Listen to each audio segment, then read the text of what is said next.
How many roads must a man walk down before you call him a man? How many seas must a white dove sail before she sleeps in the sand? Yes, and how many times must the cannonballs fly before they're forever banned? The answer, my friend, is blowing in the wind. These words, sung by the singer and songwriter Bob Dylan, were during the times of the Vietnam War, in which people were seeing the destruction and the loss of life that was unnecessary for what they viewed, and showed how unnecessary warfare was being caused and destruction was being caused, showing how he wanted all warfare and military conflict to end and how peace will never really sail into the world. Good afternoon, my name is Tyler Brown, and today we will be discussing military conflict in third world countries.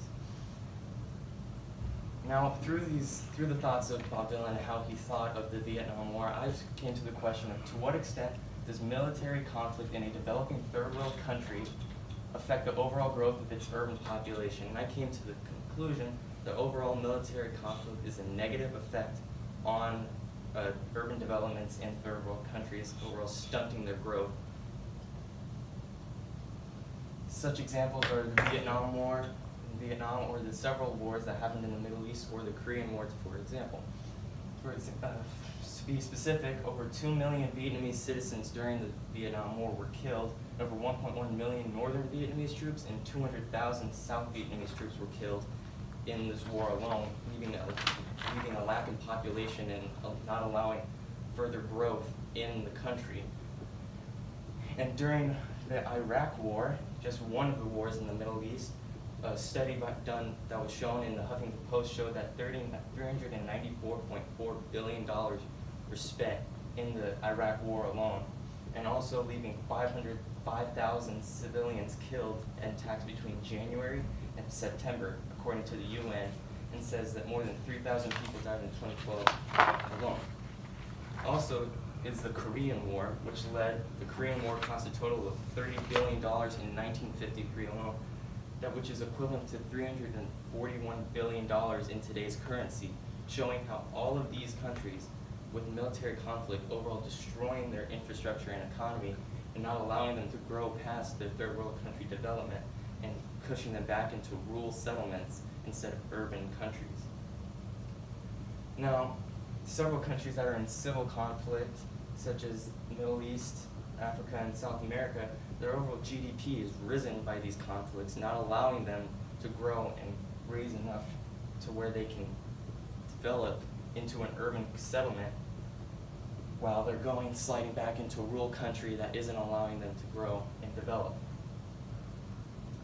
Now, several turmoil that leaving population gaps that won't allow them to grow, such as Syria, Libya, and Yemen, or several other countries that are in civil wars and destroying how they view and how they can prosper and not allowing growth to happen with urban development. However, several countries that aren't in military conflict and that are in Africa and India and China and South America are growing and projected to grow from 10 million population in the next couple of years, while several countries that are growing can 10 million in 2000. While several countries are growing into urban areas and decreasing their rural settlements, they're overall growing because military conflict isn't there to stunt their growth and destroy their population. And as shown here, where people living in urbanized areas, Eastern Africa and several other third world countries are below and people living in urban areas, whereas the Western society such as the United States, Europe, Japan, and Central Europe all together are growing because they haven't been stunted by military conflict. One prime example is Beijing. The city of Beijing itself is growing into an urban development and settling, and overall basically making growth plans into the next 50 years or so, showing how military conflict in this country that wasn't there is allowing growth and urban population to sprawl out into better society, as shown here, where the city is planning to grow in the next 50 years. So over all this research, I came to the conclusion that military conflict overall has a negative effect on third world countries that are developing into urban populations. So I came to the conclusion that overall military conflict should end. However, this isn't a realistic solution in the way that human race has been at war with each other since the beginning of the human race, and showing that military conflict is always going to be a thing. However, military conflict can change into what it should be, and how military conflict should accommodate for urban developments, such as not allowing military conflict to happen in urban countries or just trying to destruction of urban populations.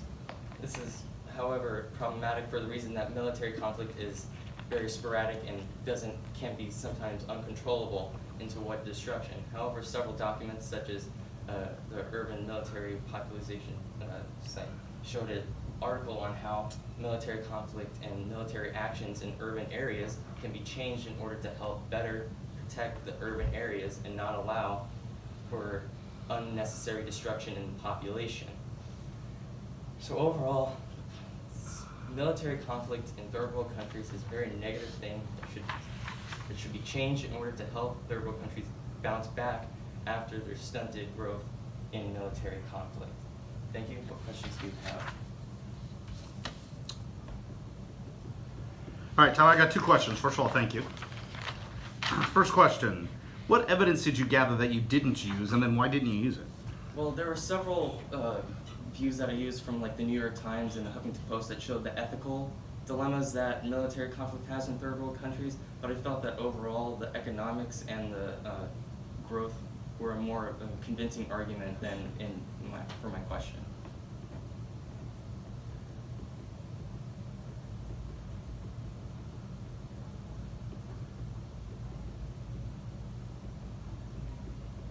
Thank you. And then second question, if you had more time, what additional research would you have done? Well, if I had more time, I would try to invest more into the economic side, and like as I had much more research as shown, I would go into more how military conflict is developed nowadays in the urban population, such as like the article that I previously stated in my solution. I'd go into more depth on that and see how it overall affected urban population and how military actions are presented in those urban areas.